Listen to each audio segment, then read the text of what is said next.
This is the last Sunday in Lent. It's also Palm Sunday. And as the beginning of Holy Week, I want to invite you to be a little imaginative, a little creative. This whole week, we're going to be looking at the various things that happened to Jesus through to Good Friday and Holy Saturday. And every day we'll have a new insight, a new reflection, a new opportunity to think about what is going on and why this is so significant. And if it feels heavy, if it feels a whole lot of stuff, then that's exactly how it's supposed to feel. Holy Week is our holiest week. It is the week when Christians should be setting aside everything else to just spend time on the story of Jesus in his last week of life. It's something that's often avoided in the modern church, much to our detriment. This is a week where we really get to focus in and understand the full emotions that Jesus must have been experiencing as he proceeded to the cross. So I invite you to get creative. I invite you to put yourself in to first century Palestine. I invite you to be a Hebrew person who is traveling to Jerusalem for Passover. Imagine yourself as a grandmother who has gone to Jerusalem every year of her life. And even though her eyesight is bad and her bones are weak, she still joins the crowd as they move towards the gate. Because Jerusalem is a big city, but there's only one gate on the side where you're entering, and everybody has to squeeze through that. So the crowds that are coming, and there are crowds, have to go through this gate. And along the way, they see magicians and musicians and vendors and acrobats and all sorts of people looking to get money so they too can celebrate. This might be the only time they work all year long. And they're all gathered together, and you have to wait patiently at the gate, no matter how hard it is. Or imagine yourself a grandfather who hasn't had the opportunity to come to Jerusalem as much as he would have liked. He's been home overseeing his family. This year he has lost his partner. He has lost so much. And he needs to come to the temple and just kneel before God and say thank you for all the wonderful years they had, and missing the wonderful years that have yet to come. Or perhaps you're a child whose mother has just given birth to the first younger sibling you've had that has actually survived for more than a few hours.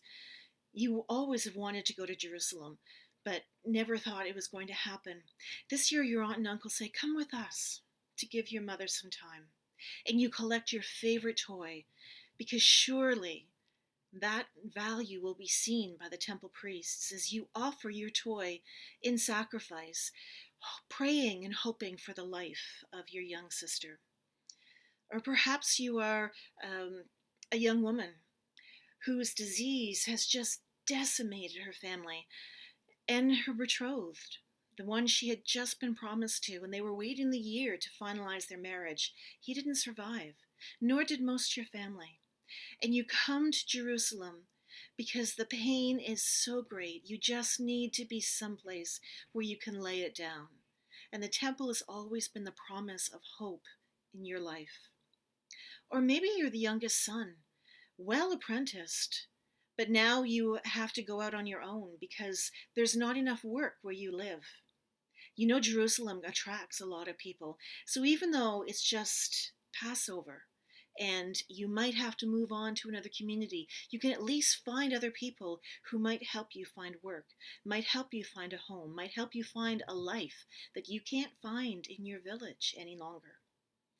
Or imagine something else. Use your ideas, use your knowledge of first century, and come together at that gate. You are hot, you are sticky, you are thirsty, you are tired. The only thing you can guarantee is that you will have a seat at someone's table in Passover, because no one in Jerusalem will be left unfed when the feasting begins. But prior to that, you don't know. You hope the reservations you made for sleeping will work. You hope the family that has opened the doors to you in the past will still be there to welcome you and that they're not already filled up. You know the city is bustling and bursting at its seams. but still you have to push in with everybody else and add to the numbers that are in there, because you have to be at the temple. You have to be at this most holy feast in the year. Yes, there's 3 feasts that you have to come for, but Passover is really, really special. And as you wait in the sun and in the crowd, just tired beyond belief, out in the distance towards the Mount of Olives, you see a man coming on a donkey, and you are absolutely flabbergasted. Is this it?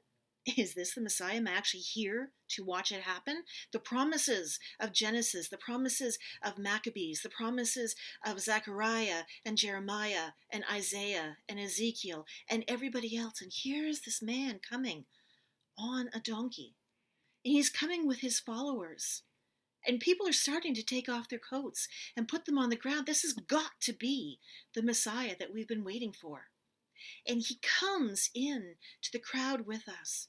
And people around are starting to look at the fields around them, picking up branches, taking them off the trees and starting to wave them. You are here to witness the moment everybody in your culture has been waiting for.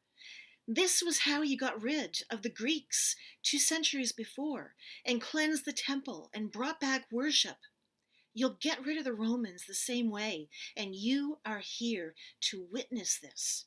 The exhilaration is just expanding beyond control. People are crying out and singing. The emotion is too much. You're yelling, Hosanna, save us, Lord, save us. And as he comes closer and closer, you realize he has to wait too to get through that gate that you're all waiting for. Slowly the crowd parts a bit, but it's still not going to be enough. He still has to wait for his turn to walk through. And as he passes by, you can almost reach out to touch the donkey, to touch him, but you don't dare. This is just too magnificent. Every promise, every hope, every dream that you've ever had to relieve your country of the oppression of the Romans is on a colt walking right past in front of you. Your breath is just so shallow. Your heart is pounding. You've got to be part of this. And so you fill in the gap behind him as he goes by. You don't even know his name. It doesn't matter. He is the Messiah. He is the one you've been waiting for. And you come in through the gate after him. And the crowds are still waving, and it's going mad. And people inside that had not been paying attention to what was happening for all of you outside are now suddenly paying attention. And they're lowering their cloaks too. And slowly you see the donkey push through the crowd on the way to the temple. You want to go there too. And it's up to you to decide, is this the day I follow the Messiah to the temple, or do I wait a little while? If there's going to be violence, do I want to be in the middle of it, or do I want to walk aside? Only you can decide. But stay in that character. Know who you are. Develop them this week. You've just followed Jesus into Jerusalem. The cacophony is ongoing. The celebration is endless. People are dancing in the streets. The Roman guards that you see are a little terrified. They don't have the backup. They weren't expecting this. There was no warning that the Messiah was going to come through.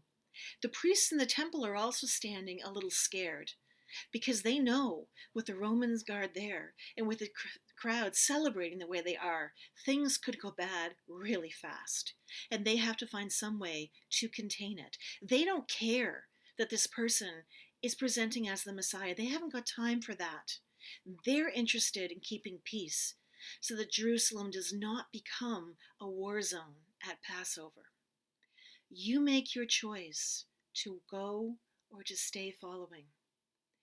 And as the crowd moves out from the steps of the temple, you join them, moving away with them through the streets, because they want to tell others what they have witnessed. You want to make sure that you're part of that, or you want to make sure you're not part of that and find out where you want to be. But stay who you are. Palm Sunday is the beginning, is the high. We go downhill from here. And we have to celebrate the high of Palm Sunday and go down all the way to the low of the end of the week at Friday before we're able to do Easter. Easter will come, but we're not there yet.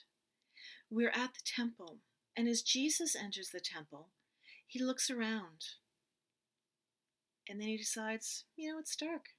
I'm going to go back to where I was. It is so anticlimactic, and yet the tension is high. Live in that tension. This is Palm Sunday. We are celebrating. We are screaming in the streets.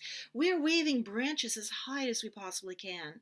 We're going back to maybe be able to collect our cloak if someone hasn't taken it already and put it back on, knowing you've got donkey prints on your back.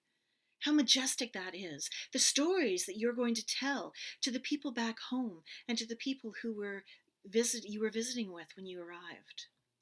This is Palm Sunday. This is celebration. This is what we're here to do. This is Hosanna, Lord, save us. We have been waiting for you. We are ready. Tell us what to do. Why you didn't come with your military, we'll figure that out later. But right now, we are so excited that you are here. Welcome. You are in Passover. You are in Jerusalem, the holy city, and you have just seen the Messiah. What can possibly happen now? The excitement is too much. You don't know, but it's going to be good.